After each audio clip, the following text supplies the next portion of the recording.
Hey everybody, and welcome back to Joel Faust Reviews. It's me again, and I'm going to review The Flash Season 1, Episode 17, Tricksters. Um, I was blown away right from the start. My eyeballs were just glued to the TV screen because the opening scene was involving something I've been thinking about probably since the show started. That night when Barry's mother got killed, it starts off with the Flash and Reverse Flash actually coming through time, through the time portal that they created, and they're actually running towards Barry's old house, and they actually slow time down so you actually see them fighting each other, and they're cutting back to regular speed and showing his mom surrounded by all this yellow and red light, which is what we pretty much know. We knew that it was Barry, the future Barry, and Eobard Thawne fighting each other, or Reverse Flash rather, fighting each other. And then what happens is you see Reverse Flash reaching out trying to get Barry as a boy, and the Flash kicks him out of the way, uh, you know, causing him to miss him, and then he takes his younger self outside. Then I kind of got a little bit lost because I don't really recall. I even rewound it and tried to watch it again, but so I don't know if they're leaving this out on purpose. But I got a little bit lost because after Barry takes himself outside as a boy, um, all I remember seeing after that was the Reverse Flash running outside. So I don't know if they just skipped over and didn't show him. They didn't show him physically killing Barry's mother, and they don't really show what happened to Barry either, because all you see is the Reverse Flash running at. I thought at first he was running after the younger Barry again, but they don't really show what his destination is. They just show him, the camera's just on the Reverse Flash, and you see him running down the street, and then he just collapses to the ground, and because he can't run fast anymore, and he's really weak. He asks Gideon what's wrong, and Gideon explains to him that the last portal that he used to travel through time basically used up whatever speed force he had left in his body's cells, so he literally was trapped in that time.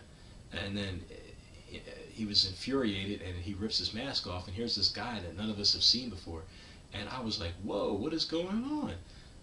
It made me think maybe that was the real Eobard Thawne, and maybe Wells was Hunter Zolomon again, but that quickly got tossed in the trash can because we found out later that what happened was Eobard, since he was stuck in that time, he basically assumed the identity of Wells after causing their car accident, and then killing. He took Wells's face with some 25th century technology, and after he did that, in the process of doing that, he killed Wells, and then basically from that point on, he took his identity, and he used his. Eobard Thawne's a genetically engineered genius, so he basically was able to assume Dr. Wells' life flawlessly and propel his work forward, faster than normal, so that he could cause Barry to become the Flash sooner, and so that he can help himself get back to his own.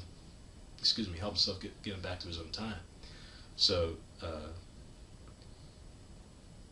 that answers a lot of questions in that regard, but I still am a little bit lost as far as what happened to the future Barry Allen, because I swear they did not really show that. They showed that he kept Barry, the Flash kept younger Barry safe by putting him outside, and then after that he basically just runs, and you're like, where the heck did he go? So just so many questions. We know that Eobard is able to check the future with Gideon, and every time he does, it's still, the newspaper article still shows the Flash is missing after the crisis. So I don't think that Barry went back into the future and just left Wells there. Left Eobard there. So did he actually kill Barry, and then I don't know. That can't be the case either, because they would have probably found Barry's body somewhere if he killed him. So at this point, we know that Barry's blood was on the scene because Cisco and Joe found it, or Cisco and Joe found it while they were doing an investigation previously. So Eobard likes to kill people by vibrating his hand through them as well. So, I don't. He's obviously not. He's not. He's. I mean, he can use a knife. I mean, we've seen him slice people up before when he was in the episode where Wells, Dr. Wells was trying to get the prototype. What was it? Tachyon device. The Tachyon device. That was the episode. I think it was episode 9, the man in the yellow suit or something like that. When Dr. Wells was trying to get that Tachyon device, he was. I think when he broke into Mercury Labs, he was actually slicing the guards' necks with a knife. So he may carry a knife on him with his suit somewhere. I don't know, but at this point, I have to assume that he, out of frustration, killed Barry's mother, and then somehow Barry disappeared. I mean, who knows what's going on? So those are two big questions that I still have. Even though they teased us and showed us a lot of information and gave us and definitely answered some other questions, I still don't know exactly where the future Barry went and what happened to him. And technically, they didn't really show Eobard or the Reverse Flash killing Barry's mother either. So you just have to kind of assume that he did that, because it just cuts from him basically, Barry's boys outside, and then it runs. Next thing you know, before you can blink, the Reverse Flash is just running outside, and then he collapses. So, as happy as I was to see that and get some more information, we're still not completely satisfied as far as getting all the answers. There's still at least those two questions even after all that. But besides discovering what Eobard really looked like before he changed his face, and discovering that Dr. Wells was actually a real person instead of just some made up persona, he actually was a real person. We were introduced to the Trickster. So the Trickster we start off looking at this guy, this young dude, dressed up with a mask and his crazy outfit, pretending to be the Trickster by dropping these floating parachute packages, that are bombs on the city. And the Flash ends up saving a boy from, having a bomb drop on him. We find out that basically, he's not the real Trickster, and they show Mark Hamill, because he was actually he's retaining his, or I guess you could say reprising his role as the Trickster, because he was the Trickster in the original series, and they even show the original photos of when he was the Trickster in the '90s series of the Flash, of the original Flash show. So I thought that was cool. And he's, all this time he's been stuck or serving multiple life sentences in prison. So we're led to believe that this copycat is, broke into the Trickster's lair and took all of his stuff. So when Barry and Joe visit him to try and get some information, the Trickster makes them think that, hey, there's this. I'm infuriated. This copycat is going ahead and taking my my clothes and all my weapons and bombs and everything. He's taking my identity, and he's acting like he's so mad. But it turns out that that was all a trick, and that while they were distracting the Flash looking for a fake bomb, the younger Trickster goes ahead and breaks the original Trickster out of jail. And then in the process, they take Barry's father as a hostage. So basically to use him as some insurance in case they run into the cops. And then when Mark Hamill and I guess I'll say the Trickster, when the Trickster and the younger Trickster are there together, the younger Trickster is saying, "Oh, you're my idol. Why did you pick me? I can't believe we're in the same room talking to each other. And why did you pick me?" And then they have the Trickster look at him and basically say, "Oh, I am your father," and I couldn't help but laugh because, obviously, that's a kind of a nod to Star Wars, but the way that Mark delivered that, it could sit, within itself just for that episode. So he didn't do it in a corny way. I actually liked his performance, and I love the voice that he uses for the Trickster because it reminds me of it's almost practically identical to his voice for the Joker that he used in the '90s Batman cartoon and the Arkham video games. So I hope they end up having him in more episodes eventually too. When they start having maybe they'll have some episodes with the other villains working together. He might pop in again, but we'll just have to wait and see. But he did a good job, and I'm glad that they had him in there. Overall, they didn't do too much, but I did like the scene where when they tried to poison the Trickster tried to poison those group of people, and they were trying to get them the people to give them their transfer their money into the bank account of the Trickster in order for them to get the antidote to some poison that was in their champagne. So what happened was when the Flash shows up, the Trickster straps this bomb to the Flash's arm, and I like that part because it reminds me of a cartoon movie.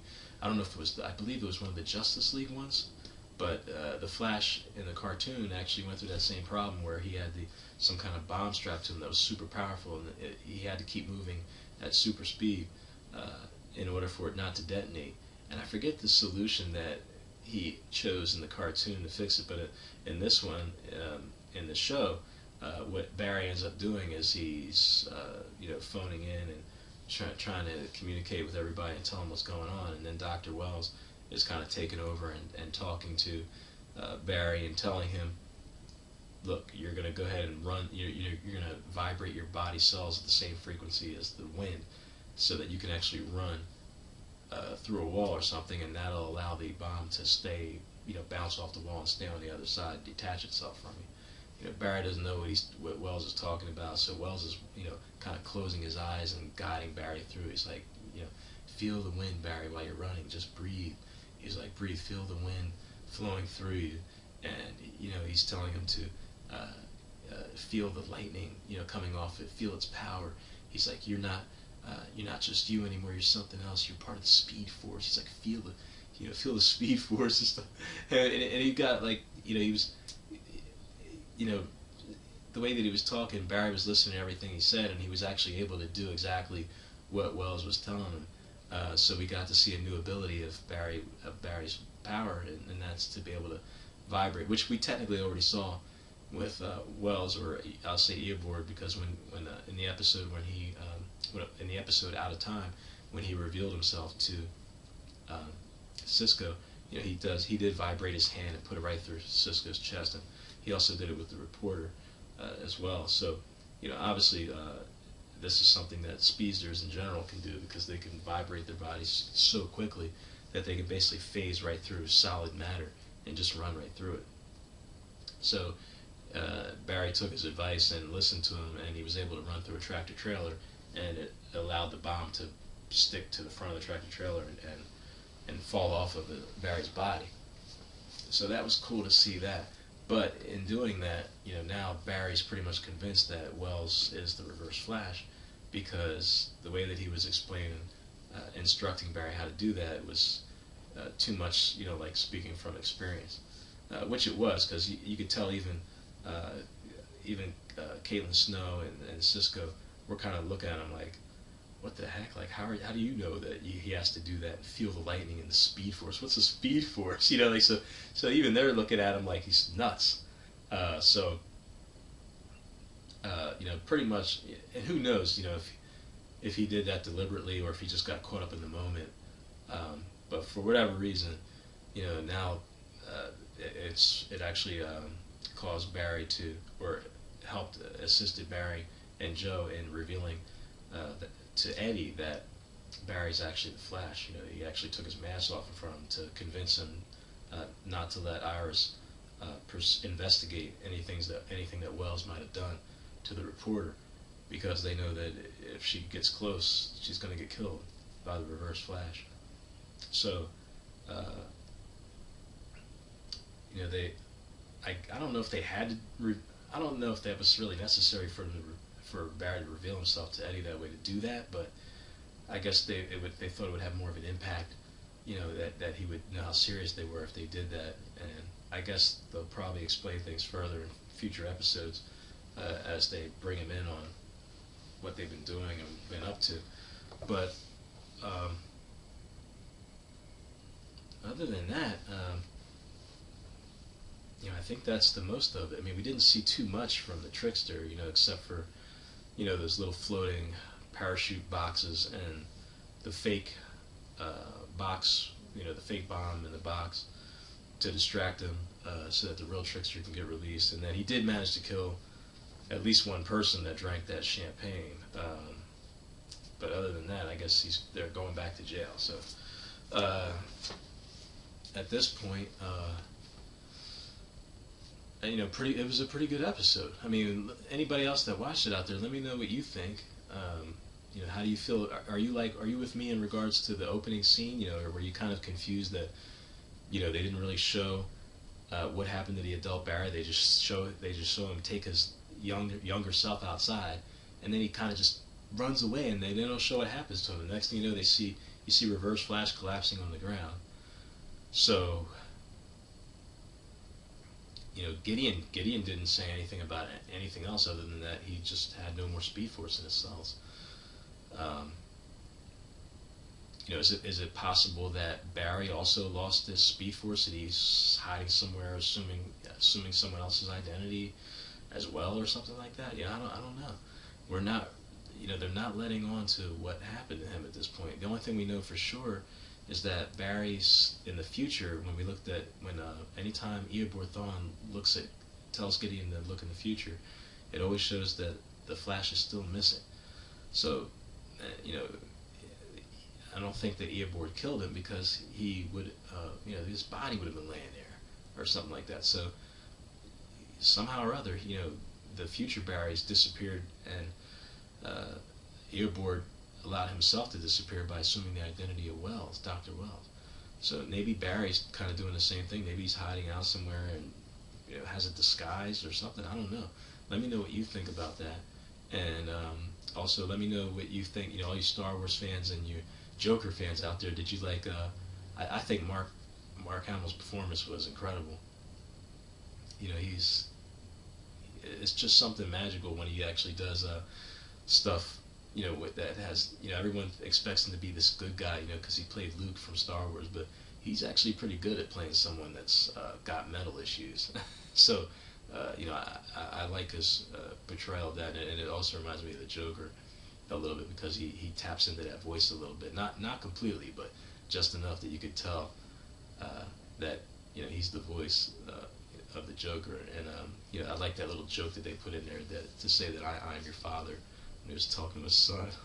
So, but you know, other than those things, you know, when we look at, I think they showed some scenes for the next episodes coming up, and there's all kinds of stuff that apparently is about to happen, you know, and who knows if it's going to stick that way, you know, because now that we have time travel involved, anything could change at any time, or something can get reversed any time and get wiped out. But in the upcoming scenes, you know, we get teased a little bit, you know, with Wells. It looks like they're digging up Wells' original body, I think, and then